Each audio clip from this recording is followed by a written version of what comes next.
जो इतिहास के आलोक पत्र के बीच में बैठे हैं, परंतु इतिहास में ऐसे भी पात्र हैं जिनको ध्यान ही नहीं गया इतिहास का।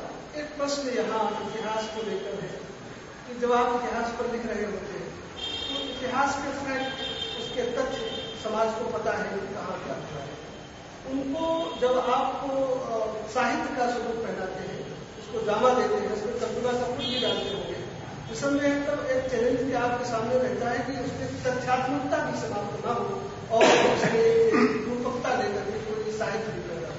कैसे उसको? बिल्कुल सही कह रहे हैं। मैं इतिहास के सत्यों से छेड़छाड़ नहीं करता, उन्हें यथार्थ तथ्य प्रस्तुत कर देता हूं, पर जहां मुझे संधि दिखती है वहां मैं कल्पना के उठ जरूर। जैसे बुलारा देवी, बहुत चर्चित किताब है, 8 एडिशन हो गए उसके, मराठी, गुजराती, उर्दू, मलयालम में भी उसके कई अंश हैं।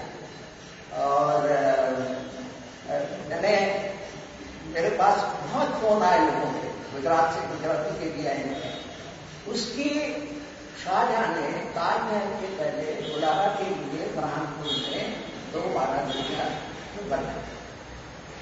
उसका आर्कियोलॉजिकल साक्षी है इतिहास में लेख, और वहां लिखा है कि 1616 में ये महाराजा शाहजहां ने बुलारा के लिए बनाई, बस इतनी सी।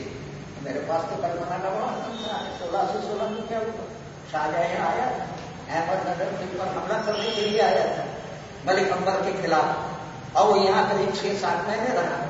और आपको ताजुब होगा कि वो बुरहानपुर को राजधानी बनाना चाहता था और ताजमहल ताप्ती के किनारे बनाना चाहता, उसको बहुत पसंद आ गया था बुरहानपुर। आप जानते हैं कि मुगल लोग नाच गाने के बड़े शौकीन, आपको मालूम नहीं, अकबर जब आया था असली तौर पर हमला करने, तो आगरा से सकीना नाम के बहुत ही बेहद खूबसूरत तवायफ को लेके आया था यहाँ। तो मैंने कल्पना की कि शाहजहां जैसा व्यक्ति जो ऐसे वातावरण में पला है, और बुरहानपुर में गोरवाड़ी का नाम आपने सुना होगा, काफी नाच गाने का बड़ा भारी आज भी है वहां। तो मैंने कल्पना की कि शाहजहां ने, मैंने उससे एक डायलॉग दिलवाया है कि यार दिन तो अच्छी तरह बन जाता है, रात नहीं करती तो कुछ नाच गाने का इंतजाम किया जाए। दरअसल जहां तक इतिहास में कल्पना का कुछ डालकर उसे साहित्य का स्वरूप देना, ये तो 2 मानता है कि इतिहास के तथ्य पता हो तो साहित्य पर डाल। मेरा प्रश्न ये है कि आप केवल इतिहास पर ही लिखते रहे, कभी आज के आदमी के संघर्ष को लेकर कोई कहानी लिखी? ये है वो पूरा उपन्यास उजाले की तलाश, और उसका ये जो अंग्रेजी अनुवाद है, इसमें मुझे सारे हिंदुस्तान में नाम, मैं वो फाइल लाया हूं, times of India, national Herald, यानी हमारा हिंदी वालों का दुर्भाग्य है कि न्यू अराइवल नाम का कोई कॉलम किसी हिंदी के अखबार में नहीं है। अंग्रेजी के अखबारों में न्यू अराइवल का कॉलम चलता है, और हमारा प्रकाशक भगत को अखिल भारतीय और इंटरनेशनल छवि दी, उसने 200 किताबें सारे अंग्रेजी अखबारों से, मैं वो फाइल लाया हूं, मैंने कलकत्ता के टेलीग्राफ में, ट्रिब्यून में, पंजाब के। इस पुस्तक में इसकी चर्चा आप कर रहे हैं, इसके कंटेंट्स क्या है? इसका कंटेंट ये है कि आपको आश्चर्य होगा, 4 अगस्त 2004 को हिंदुस्तान टाइम्स में न्यूज समाचार आया कि कर्नाटक में बेल्जियम के बेलगाम के पास सोलदत्ती करके गांव, वहां ये लंबा मंदिर है, और जहां आदिवासी जो तुलना नहीं कर सकते अपनी लड़की की शादी देवी अगरवाल से करते, और वो लड़कियां चेन्नई, बेंगलुरु, कलकत्ता, दिल्ली, बम्बई की ब्रॉकेज में बेची जाती। हर साल 15,000 लड़कियां बिकती हैं। फैक्ट है, हिंदुस्तान टाइम्स ने इसे प्रकाशित किया, और उससे मुझे इतना परेशान किया उस न्यूज ने कि मैं 2-3 दिन 4 दिन तक सो नहीं सका। मैंने कहा आज भी हमारे देश में महिलाओं की क्या हालत है, यानी लेखन संवेदनशील होता है। आप सब लेखन है अधिकांश। मैं 4-5 दिन बिल्कुल नहीं सो पाया। मालूम नहीं कहां से लड़कियां आके मेरे सामने खड़ी हो जाती है, जैसे मैंने देखा नहीं। और तब अचानक नायक नायिका मेरे सबकॉन्शियस माइंड से मेरे कलम पर आकर बैठ गए और मैंने फिर वो उपन्यास देखा, उजाले की तलाश। और वो उपन्यास इतना शक्तिशाली हुआ कि जब मैंने रूपा को भेजा तो उन्होंने तत्काल इसे स्वीकार कर लिया।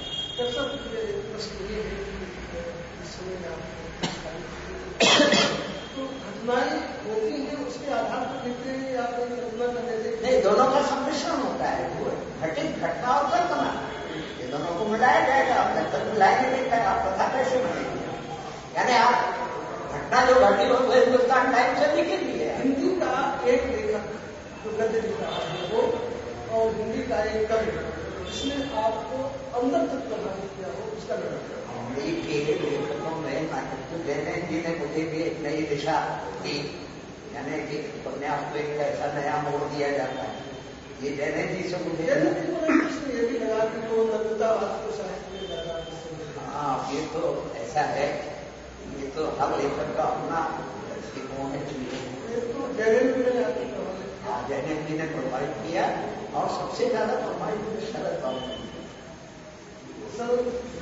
नारी की जो वेदना, उसका जो प्रसिद्धीकरण है, बंगाली के लेखकों में जितना बढ़िया किया है। वो एक जगह लिखते हैं कि मैंने सती में वैश्या की और वैश्या में सती के दर्शन किए। और उन्होंने एक घटना लिखी जिसका उल्लेख विष्णु प्रभाकर ने किया, इसको मानी करता। और वो क्या है कि जिसके ऊपर उन्होंने बात कि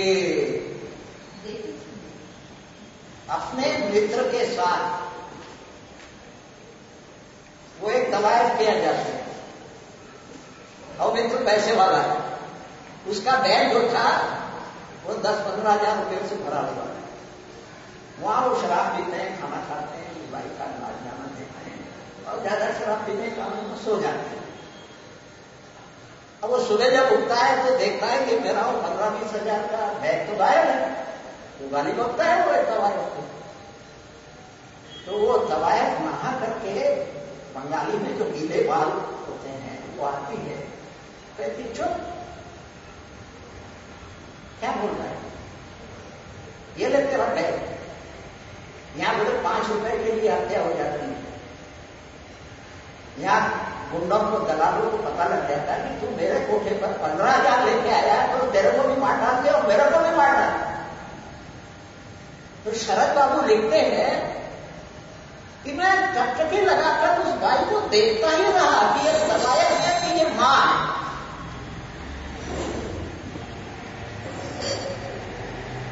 ऐसी चीजें जब आपको अंदर तक हिला देती हैं, तब मैंने जैसा आपको बताया देवदासियों को मैंने देखा नहीं, परंतु मुझे उन देवदासियों ने अंदर तक इतना हिला दिया कि मुझे बाध्य होकर के एक उपन्यास लिखा जिसमें पुलिस वाले मिले, जिसमें राजनेता मिले, जिसमें गांव का सेठ मिला हुआ है, जिसमें मंदिर का पुजारी मिला हुआ है। दरअसल एक प्रश्न यहाँ आपसे फिर से कर रहा हूँ मुझे कि आपने स्त्रियों पर इतिहास क्रम में भी कुछ लिखा, आज के विमर्श पर आपको कुछ लिखना हो तो आप क्या लिखें? नहीं, आज के विमर्श पर भी लिखना पड़ेगा, क्योंकि मैं आपको बता दूं, मेरे मित्र थे जिनके बारे में शायद आप जानते हो, सागर यूनिवर्सिटी में लक्ष्मी नारायण दबदुबे हिंदी के अच्छे थे। तो वो जब वाजपेयी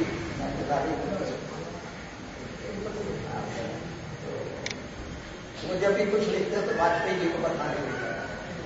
तो वाजपेयी जी ने हमको कहा कि तुम लिखते हो कि पढ़ते भी हो।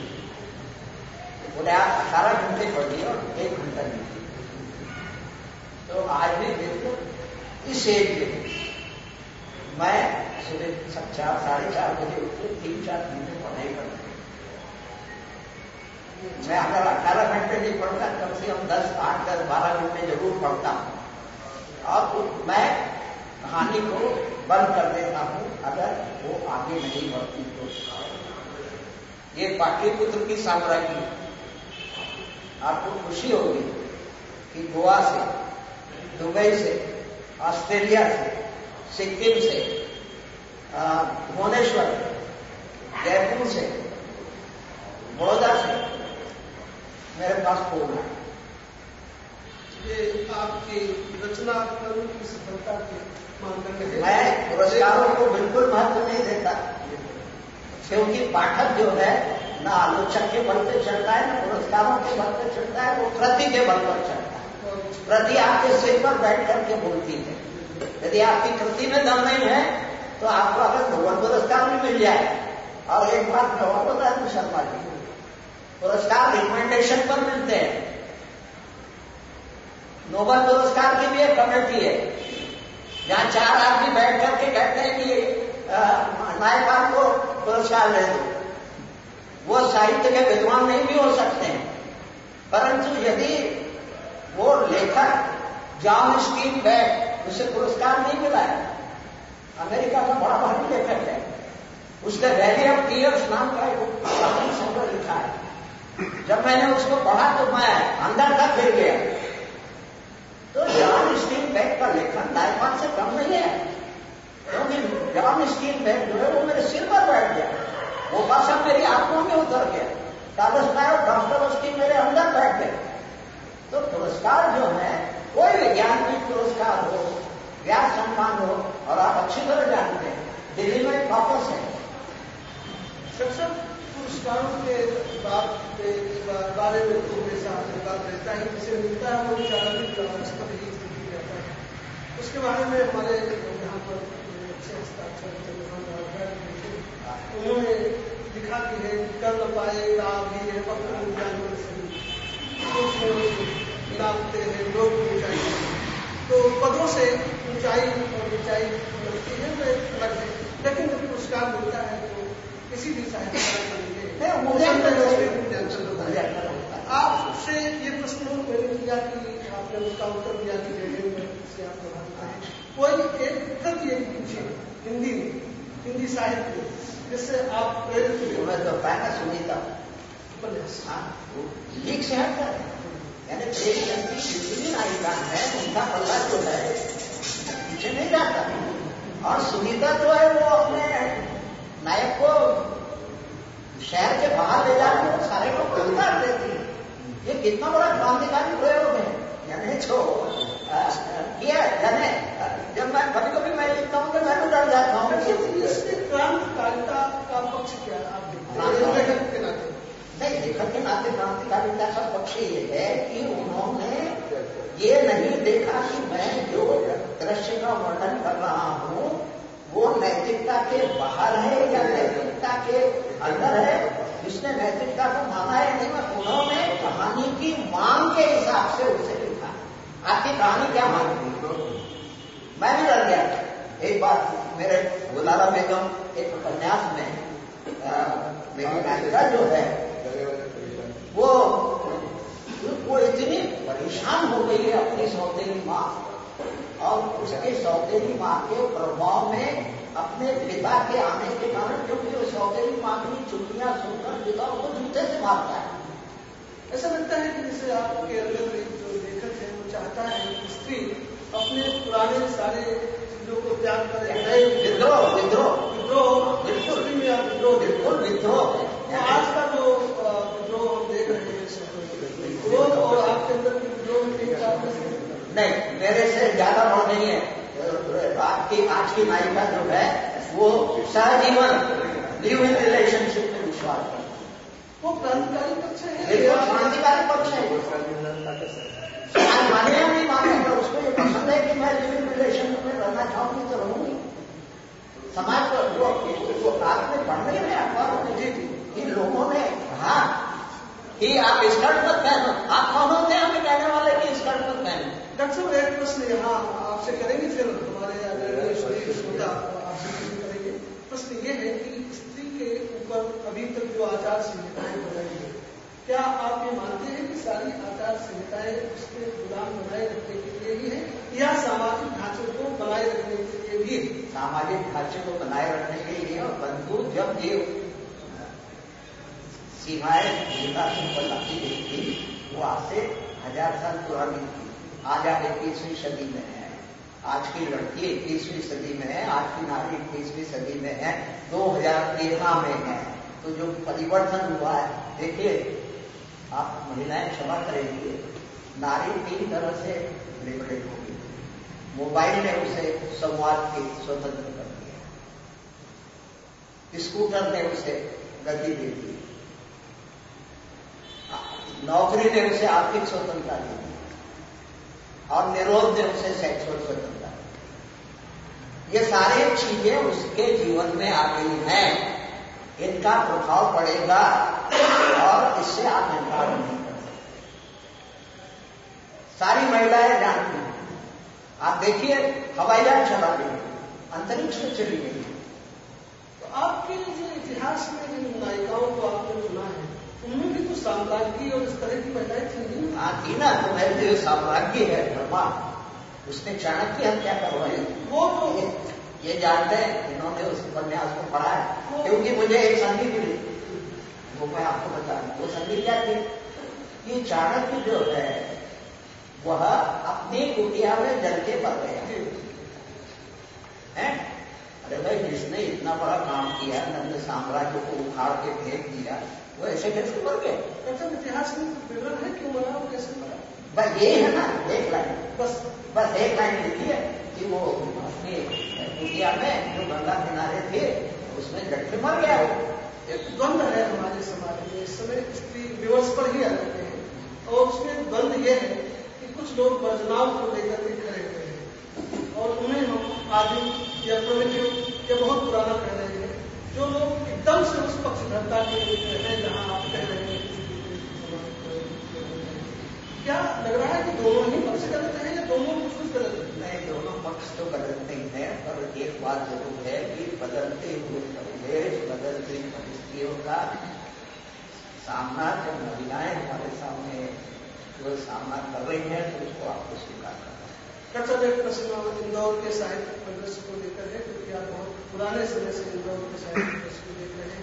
आज हमारे साथ जो रचनाकार यहाँ है वो काम कर रहे हैं, आपको क्या लगता है कि बहुत नीचे गए हैं, बहुत ऊपर है? जितना अध्ययन करेंगे उतने ऊपर होते जाएंगे। और जब तक एक बात और मैं कहती हूँ राकेश जी, उपन्यास और कहानी में आपको पात्र की काया में प्रवेश करना पड़ेगा। जब तक आप पात्र नहीं बनेंगे तब तक आप उस पात्र के साथ न्याय नहीं करेंगे। मेरा तो ये भी दावा है कि अमिताभ बच्चन एक पात्र की आप काया में प्रवेश करता है, लेखक 4 पात्रों की काया में एक साथ प्रवेश करता है। तो ये साहित्यिक गति कैसे लेखन में पैदा करते हैं डॉक्टर साहब पधारे, उस पर वो अपनी व्यक्ति को, अपने लेखकीय धर्म को प्रकट कर रहे थे आपके सामने। हमने उनसे जो सवालात किए हैं उनको उत्तर मिले। मैं चाहूंगा कि आप सभी के सुधीर लेखक यहाँ पर हैं, उनसे वे यदि डॉक्टर पधारे से कोई प्रश्न करना चाहते हैं तो उनका हार्दिक स्वागत है। उसको खूबसूरती का ज्यादा आपका खूबसूरती के प्रति दीवानापन कभी भाभी जी को खटका या वो भी आपकी दीवानी हो गई? उनसे पूछिए। एक बात है, सौंदर्य शाश्वत है और कोई भी रचना अगर सौंदर्य विहीन है तो पाठक को नहीं मान सकते। इसमें रोमांस, हिस्टोरिकल रोमांस जिसको कहते हैं, मैं उसमें जरूर लाता हूं। और मैं एक निवेदन करता हूं कि जब आप पाटन पानी जाते हैं, आप बहुत पास में जाना चाहते हैं और उस झरने के नीचे खड़े होना चाहते हैं और आप जानते हैं कि अगर यहां खड़े हुए तो मर जाएंगे, पर मौत का भी एक सौंदर्य जो पातल पानी के रूप में आपके सामने आया और आप खींचे चले जाते हैं। आप पढ़ते हैं कि एक आदमी वहां नहाने गया और वो मर गया। तो नहाने क्यों गया? क्योंकि वो जो सौंदर्य है पात्र पानी का उसने अट्रैक्ट किया। देखिए सौंदर्य नारी में तो है ही है, प्रकृति में भी है। पूर्णिमा के दिन चांदनी रात में आप बैठे तो आपको लगता है कि यार हम चांद पर चले गए। यानी वो जो सौंदर्य है शाम को जब सूर्यास्त होता है। प्रश्न कुछ और है भाई साहब।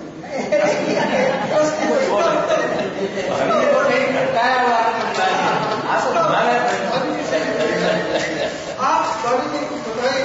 हमारे पिताजी बोल रहे बड़ी घटना सबसे बढ़िया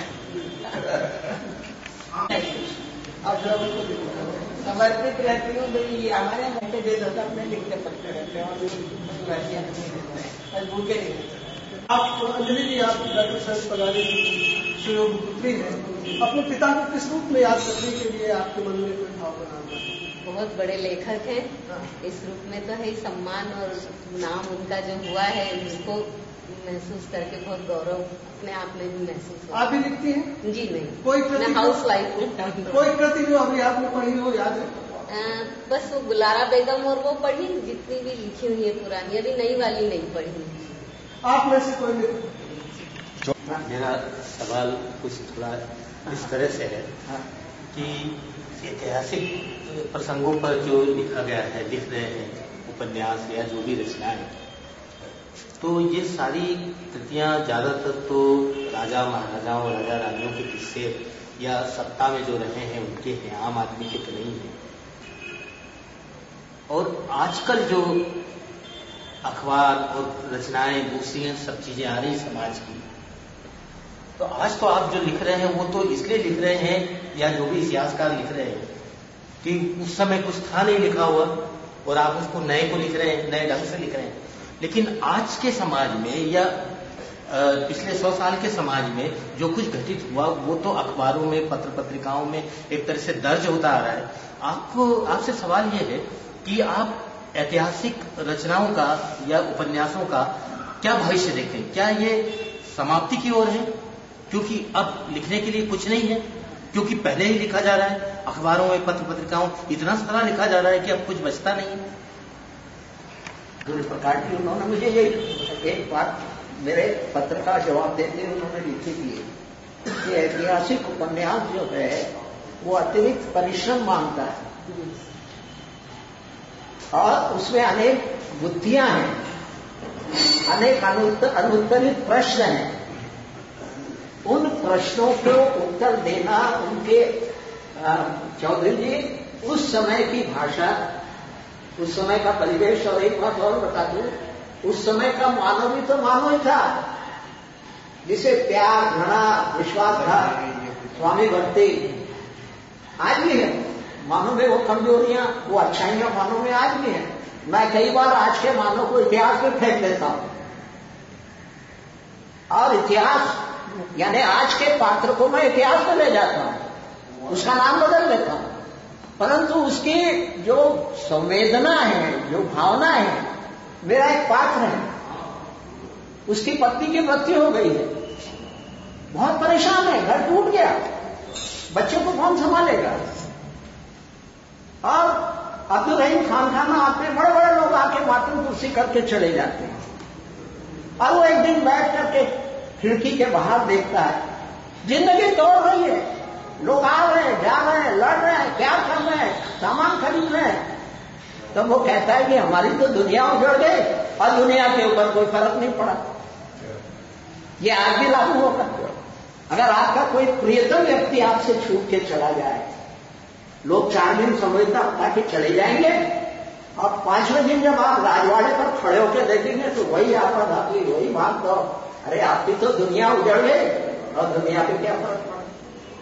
तो आज के आदमी को इतिहास में भेजना और इतिहास के आदमी को आज की जिंदगी से जोड़ना, ये एक सफल उपन्यास के लिए बहुत जरूरी है। और जैसा मैंने आप बताया कि आप इतिहास में आपको परिश्रम करना है, वो सारा वो भाषा लानी है, वो परिवेश पैदा करना है, आपको उनके कपड़े भी वैसे ही बताना है। उनके चैलेंजेस को पहले का तो लिख दिया गया, आज के आदमी के जो चैलेंज, जो उसके जीवन के सामने जो चुनौतियां हैं, उनको कैसे आप नजरअंदाज करके इतिहास में जा रहे हैं? शायद इतिहास का लेखन बंद हो रहा है क्या? ऐसा नहीं, हाँ, इतिहास का लेखन बंद हो जाएगा अगर आप मेहनत नहीं करेंगे। पात्र तो बहुत ज्यादा है, इतिहास अतिरिक्त परिश्रम मांगता है। हिंदी के भगवती चरण वर्मा, उनने जो समकालीन इतिहास के ऊपर जो टेढ़े मेढ़े रास्ते लिखा है, और उन्होंने जो उपन्यास जो जितने भी उनके समकालीन उपन्यास हैं,